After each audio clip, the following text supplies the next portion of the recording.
सरदार पीर मुर्शद करीम आप की ज़ियारत भी हो रही है, अहले अल्लाह की सोबत भी मुयसर है और तुहाडे इकट्ठे होने का मतलब बिलाशुबा ही है कि तुसी साडे नाल हो। लेकिन एक गल बड़ी गौर तलब और समझ वाली है कि वोट जिहड़ा हुंदा है वो मशवरा नहीं हुंदा, वो सिर्फ आम एक पर्ची की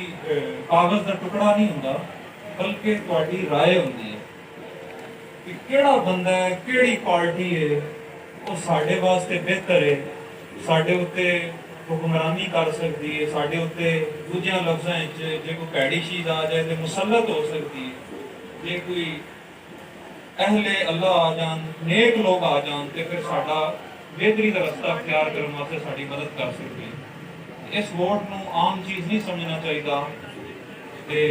तुहाडा हर एक बंदे दे उत्ते फर्ज है कि दीनी फरीजा समझ के इनू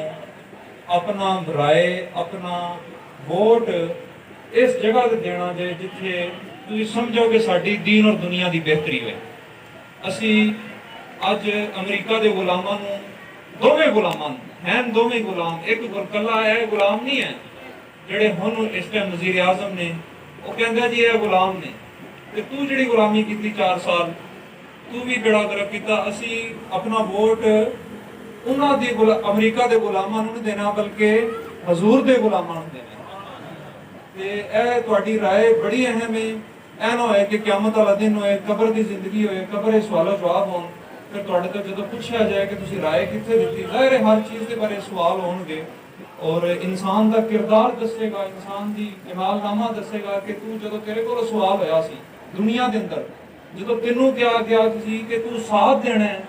किंदा साथ देना है, तू बजाए हक का साथ देन दे, हजूर के गुलामां का साथ देन दे, अहले अल्लाह का साथ देन दे, कुरान का साथ देन दे, कुरान के कानून का साथ देन दे, तू अंग्रेज़ों के कानून का साथ दिता, तू अंग्रेज़ों के गुलामां का साथ दिता। इस वास्ते इलेक्शन नहीं हैगा, हक और बातल का फर्क है। तुहाडी बड़ी मेहरबानी, तुसीं इकट्ठे होए, तुसीं साडा साथ दिता।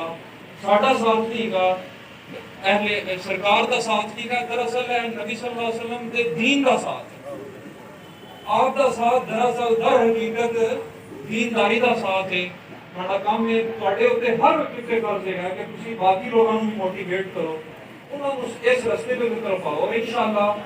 लोग गल्लां करते हैं, वक्त आएगा कि जो इन्हां सारियां का सफाया हो जाएगा और सिर्फ एको जमात रह जाएगी, वो अहले अल्लाह की जमात होएगी, वो रस्ताई वमा अलैना इल्ला